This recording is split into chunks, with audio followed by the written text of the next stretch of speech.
Hello guys, once again gagawa tayo ng insight ngayon for gold. Yung current price niya is 29.36. So punta muna tayo dito sa daily, sa daily. Ngayon maglalagay tayo ng support guys. So ang magiging support natin ay dito sa 29.10, starting 29.15 hanggang 10. So yun yung pinaka-support natin guys, kasi possible na bababa ito. Yan from 29.36 nag 40 na pala siya. So yung pinaka previous high niya, yung pinaka niya, all time high is 42. So kung titingnan natin sa sa lower, sa 15, meron siyang guys, dalawang candle na pantay. So parehong 29.39, almost 40, 29.40. Ngayon ito masasabi mo tong confirmation, pero hindi pa ito sure kung kailangan masundan mo na to ng ilang candles.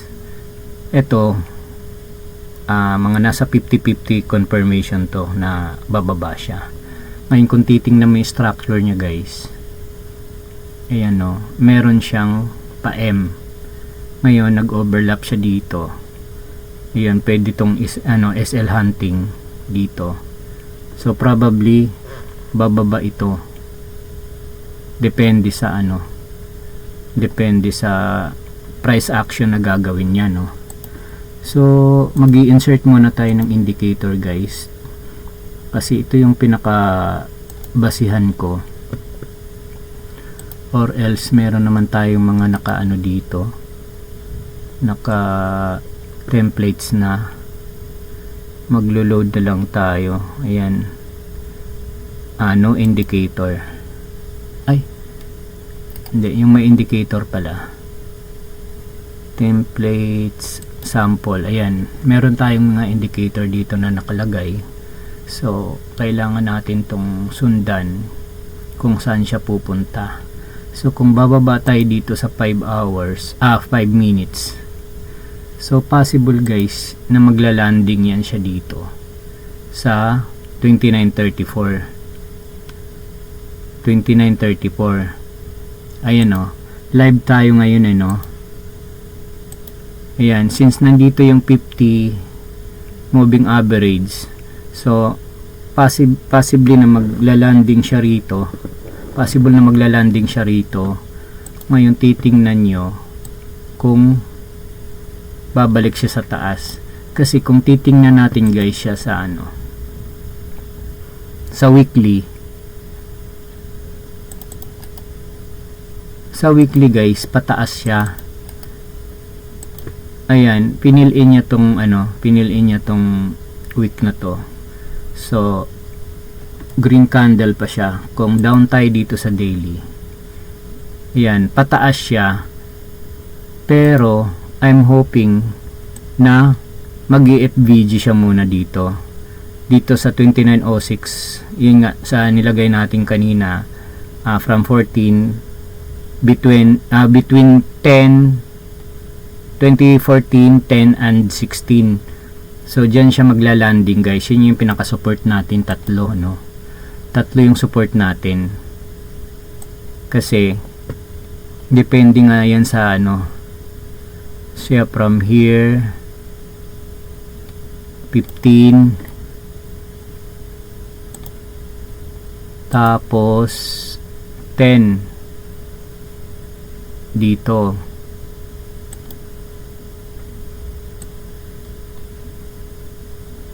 yan, tapos 06 malapit lang. So ilagay na lang natin to sa 06. Ito, yan. So dito siya guys sa sa change of character dito.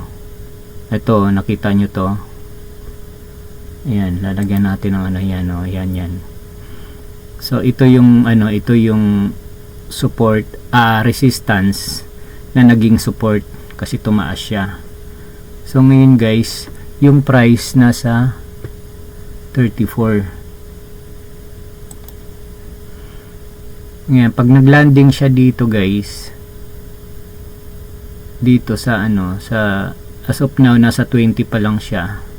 20 moving average. 20 nga ba ito? 20, tama. Tapos ito 10, itong yellow. So ngayon, makikita natin dito for the meantime, kasi nasa lower time frame tayo sa ano, sa 15. Pwede tayong maglagay dito ng ano. Kasi ito liquidity area to. Ito to. Pag na-break niya to, yan tuloy-tuloy yan dito. So ang pinaka-insight natin guys sa daily, pupunta siya sa 14 hanggang 2906. So possible ito babalik pataas. Pero depende pa rin yan kung magkakaroon siya dito ng confirmation sa 30 minutes tsaka 1 hour. So pag nagkaroon siya ng, halimbawa nagkaroon siya dito ng ano, ng zigzag, no? Kasi maglalaro-laro muna yan dito bago siya bababa. Pagka halimbawa nagkaroon siya ng confirmation dito guys, makikita niyo naman yung mga candle dito ng ano, ito katulad nitong ano, to pin bar na to, yan pin bar, green pin bar or red pin bar. Confirmation yan going up. So aralin niyo yung mga confirmation candle. Ito to, confirmation din to. Itong dalawang malaki na to. To. Tapos ito sa baba, confirmation din yan. Yan, pag nagkaroon yan dito, so meaning, wag na kayong mag-sell. Stop sell na kayo dyan. Kasi pataas na uli yan. So huminto siya sa ano, 29.34. Pupunta kayo sa 5 minutes guys. Kasi malalaman nyo dito kung magkakaroon siya ng confirmation. Pero palagay ko to, aabot pa to sa 14 hanggang 2906. 2914 hanggang 2906. So kung titingnan natin dito sa ano, sa daily, so ito siya from current price ng 35. Ito yung ano niya, ito yung support niya. Ayan. So halimbawa, mag-i-insert tayo ng ano, ng rectangle. Ayan. Titingnan natin to sa lower time frame. So tanggalin na natin tong isa. Tanggalin na natin to. Palitan natin ng object na ano, rectangle. So ito yung pinaka first support natin sa ano, sa 28. 28 muna guys kasi nasa lower to. Pero kung pupunta ka sa 4 tsaka daily, aabot yan siya sa 14 tsaka 06. Ngayon, palagay ko hindi nyo na i-break to guys, itong 06, kasi nandito na yung ano, confirmation. Ito confirmation candle to eh. So going up yan. Itong big ano na to, green pin bar. So depende pa rin yan kung i-fill in nya to until here sa 2862. Pero malalaman natin yan, kailangan ng mga confirmation yan dito sa 15 tsaka 30 time frame. So as of now guys, ito sa 30 ano to, bullish ano to, bearish engulfing candle to. In-engulf niya yung green dito, itong red kalahati, So ibig sabihin niya pwede itong bumaba until here, and then halimbawa dito, pababa dito sa 28, tapos angat ng konti, tapos baba uli dito sa 20, tapos angat ng konti, baba uli. Ganyan lang naman yan siya guys gagawa ng hagdan yan. So recap tayo. Itong rectangle natin, so ito siya, ito, okay.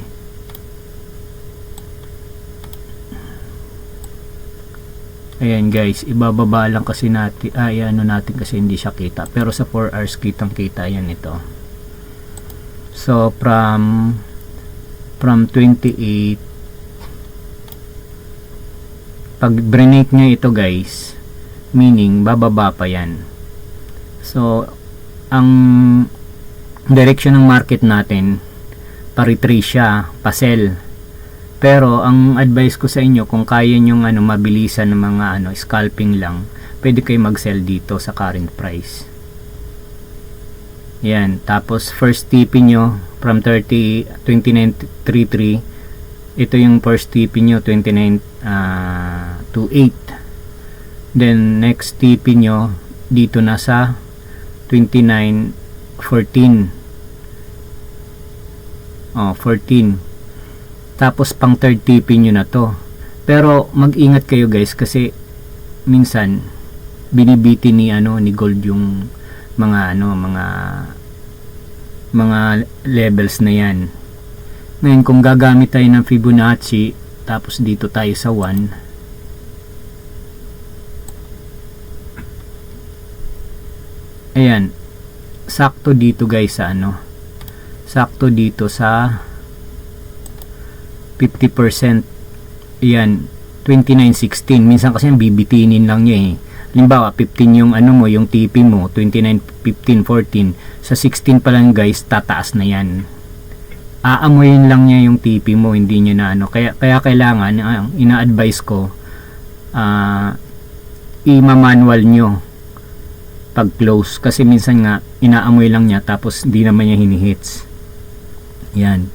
So ito importante rin to guys, itong 61.8.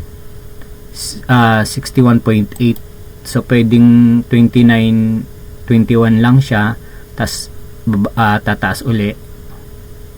Ngayon pag break niya itong taas, magkakaroon tayo ng ng all-time high, new all-time high. Pag na-break niya na itong pinaka-resistance natin na 40 hanggang 42, possible yan guys, magkakaroon to ng new ATH. Kasi kung pupunta tayo dito sa sa weekly, bullish talaga siya, pa-bullish pa siya. So as of now, since mahaba pa yung oras, maaga pa dito, 11:40, so possible retrace muna to pababa. Ito yung pinaka natin pinaka resistance, support natin. So pwede kayo mag-sell, pwede. Ayan, 15 hanggang 29.06 ang resistance natin, pero possible yan kasi nandito na si nandito si 200 moving average. So malamang yan dito guys sa 29.14. Yan pinakamababa. Ngayon kung titingnan natin dito si 29.14, nasa kalahati siya ng candle ng daily.